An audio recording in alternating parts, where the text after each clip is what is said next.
শুভ বিকেল বন্ধুরা, এখন এসেছি একটু ঘাস পরিষ্কার করতে। এগুলো গাছ লাগানো হবে, এই জন্য পরিষ্কার করছি। আর কিছুদিন আগে ঝিঙ্গার বীজে লাগিয়েছিলাম, দেখো গাছগুলো হয়েছে কত সুন্দর, দেখাই যায়নি।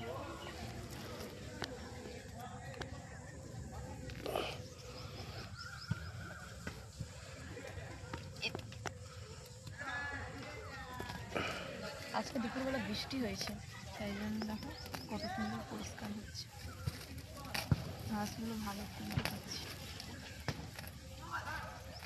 ক্যামেরাটির উপর দিকে তুলো, তোমাকে ফোন ধরালে না ভিডিওর একদম কি বলবো আর ভালোভাবে ছিল ডায়লগ পিকেটে। ক্যামেরা উপর দিয়ে করলে ভালো হবে নাকি? সাইডে এরকম করে রাখলে তো ঘাসটা তুলে বোঝা যায়।